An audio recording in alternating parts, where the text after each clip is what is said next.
Hey guys, I am Rahul. Now I am going to explain 3 questions in this video clip. I hope you watch enjoying this video clip. If you are new, please subscribe my channel. Blue line के ऊपर वाले part इसके part 1 video में discuss हो चुका था। अब blue line के नीचे से जो भी लाइन्स है उसको इस वीडियो में एक्सप्लेनेशन देखेंगे।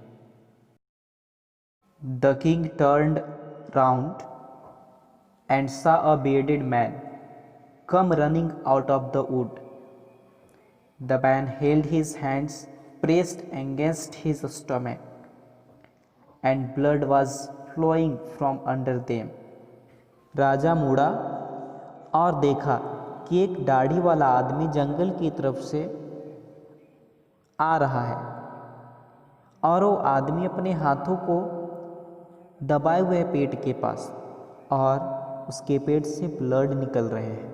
When he reached the king, he fell fainting on the ground, mourning feebly. The king and the hermit unfastened the man's clothing. जब वो आदमी राजा के पास पहुंचता है तो वो जमीन पे मूर्छित होकर के गिर पड़ता है। राजा और हर्मिट दोनों मिलकर के उस आदमी के कपड़े को हटाते हैं। There was a large wound in his stomach. The king washed it as best he could and bandaged it with his handkerchief and with a towel the hermit had. But the blood would not stop flowing, and the king again and again removed the bandage soaked with warm blood and washed and rebandaged the wound. When at last the blood ceased flowing, the man revived and asked for something to drink. The king brought fresh water and gave it to him. जैसे ही राजा उस आदमी के body से कपड़े को हटाता है तो देखता है कि उसके पेट में एक बहुत बड़ी जख्म है। राजा ने उसको वॉश करता है अच्छी से। इसके बाद उसके पास जो हैंकरचीफ था और हर्मिट के पास जो टवेल थी उससे वो बैंडेज करता है, लेकिन फिर भी ब्लड रुकने का नाम नहीं ले रहा था। राजा बार बार बैंडेज करता है लेकिन ब्लड निकलते जाता है। अंततः ब्लड निकलना बंद हो जाता है और आदमी कुछ पीने के लिए मांगता है। तभी राजा पीने के लिए पानी ला करके देता है। Meanwhile the sun had set and it had become cool. So the king with the hermit's help carried the wounded man into the hut and laid him on the bed. Laying on the bed, the man closed his eyes and was quiet, but the king was so tired from his walk and from the work he had done that he crouched down on the threshold and also fell asleep so soundly that he slept all through the short summer night. उसी बीच सूर्य भी अस्त हो जाता है और मौसम कुल हो जाता है। अब राजा और हर्मिट दोनों मिलकर के उस वुंडेड मैन को झोपड़ी के अंदर लाते हैं और बेड पे सुला देते हैं। जैसे ही वो वुंडेड मैन बेड पे सोता है अपनी आँख को क्लोज कर लेता है और रिलैक्स फील करता है। लेकिन राजा भी थक चुका था क्योंकि वो पैदल चल कर के हर्मिट से मिलने आया था और खेतों में काम भी किया था, जिसके वजह से वो थक चुका था। अब वो गहरी नींद में सो जाता है और पूरी समर नाइट इतनी जल्दी कट जाती कि उसे पता भी नहीं चल पाता है। When he awoke in the morning, it was long before he could remember where he was or who was the strange bearded man laying on the bed and gazing intently at him with shining eyes. जब राजा ने सुबह जागा तो देखा मैं काफ़ी late हो चुका हूँ।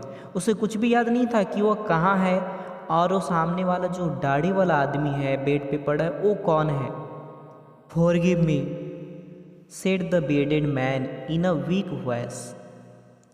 When he saw that the king was awake and was looking at him, जब राजा जगा हुआ था और बेडेड मैन को देख रहा था, तब बेडेड मैन ने बोला, मुझे क्षमा कर दीजिए महाराज। I do not know you and have nothing to forgive you for. said the king. तो राजा ने बोला, मैं तुम्हें नहीं जानता, तुम कौन हो? किस बात के लिए क्षमा तुम मांग रहे हो? You do not know me, but I know you. I am that enemy of yours who swore to revenge himself on you because you executed his brother and seized his property. I knew you had gone alone to see the hermit, and I resolved to kill you on your way back. But the day passed, and you did not return. So I came out from my ambush to find you and came upon your bodyguard. And they recognized me and wounded me. I escaped from them, but should have bled to death had you not dressed my wound. I wished to kill you, and you have saved my life. Now, if I live and if you wish it, I will serve you as your most faithful slave, and will bid my sons do the same. Forgive me. आपने मुझे नहीं पहचाना? मैं आपका शत्रु हूं। आपने मेरे भाई को मरवा दिया, मेरी सारी जमीन जायदाद ले ली। मुझे पता था कि आप हर्मिट से मिलने अकेले जा रहे हैं, इसीलिए मैं आपको घर लौटने का इंतजार कर रहा था, लेकिन शाम हो गई और आप वापस नहीं आए। तो मैं ढूंढने के लिए आपकी तरफ आ रहा था, लेकिन रास्ते में आपके बॉडीगार्ड ने मुझे पहचान लिया और उसने मेरे ऊपर प्रहार कर दिया। मैं जख्मी हो गया और किसी तरह से जान बचा करके भाग रहा था, लेकिन आज आपने मेरी जान को बचाई है और मैं शपथ लेता हूं कि मैं जब तक जिंदा रहूंगा आपका गुलाम बनकर रहूंगा और मैं अपने बच्चों को भी आपकी सेवा में हाजिर रखूंगा। मुझे क्षमा कर दीजिए। The king was very glad to have made peace with his enemy so easily and to have gained him for a friend. And he not only forgave him, but said he would send his servants and his own physician to attend him, and promised to restore his property. Having taken leave of the wounded man, the king went out into the porch and looked around for the hermit. Before going away, he wished once more to beg an answer to the questions he had put. The hermit was outside, on his knees, sowing seeds in the beds that had been dug the day before. राजा बहुत खुश हुआ कि एक दुश्मन आसानी से दोस्त में बदल गया। राजा सिर्फ क्षमा ही नहीं किया, राजा ने अपने सर्वेंट्स को उसकी खातिरदारी में भेजा और अपने फिजिशियन को भी भेजा ताकि उसका अच्छा से इलाज हो जाए। और यहाँ तक कि उसने प्रॉमिस भी की कि आपका जितना भी प्रॉपर्टी मैंने लिया है उसको वापस देता हूँ। इसके बाद वो वुंडेड मैन से लीव ले लेता है और वो पोर्च की तरफ जाता है और देखता है कि हर्मिट वहाँ पे जिस ज़मीन को खोदा गया था उस पर सीड लगा रहा है। तो क्वेश्चन पूछने के पर्पज़ से वहाँ पे जाता है। The king approached him and said, For the last time, I pray you to answer my questions, wise man. You have already been answered. said the hermit, still couching on his thin legs and looking up at the king who stood before him. Hermit ने पैर को crossing करते हुए और राजा की तरफ देखते हुए बोलता है, How answered? What do you mean? Ask the king. राजा ने पूछा, कैसा आंसर? मतलब मैं समझा नहीं। Reply the hermit, Do you not see? If you had not pitied my weakness yesterday and had not dug these beds for me, but had gone your way, that man would have attacked you, and you would have repented of not having stayed with me. So the important time was when you were digging the beds, and I was the most important man, and to do me good was your most important business.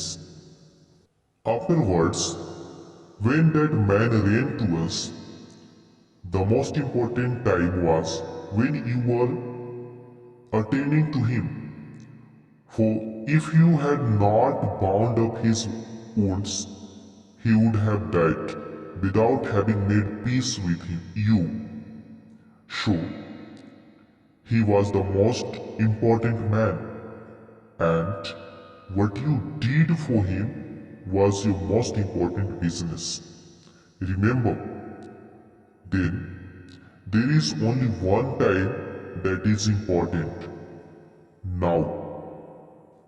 It is the most important time because it is the only time when we have any power. The most necessary person is the one with whom you are. For no man knows whether he will ever have dealings with anyone else. And the most important affair is to do that person good. Because for that purpose alone was man sent into this life. Hermit ने जवाब दिया, क्या तुमने नहीं देखा?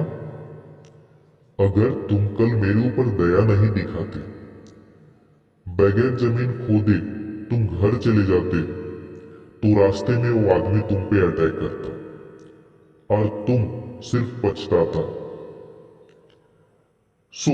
वो जो time तुम जमीन को खोद रहा था, वो टाइम तुम्हारे लिए इंपॉर्टेंट था और उस समय तुम्हारे पास मैं था, तो मैं उस वक्त के लिए इंपॉर्टेंट पर्सन था और जमीन खोदना वो जो काम है वो तुम्हारे लिए उस समय इंपॉर्टेंट वर्क था।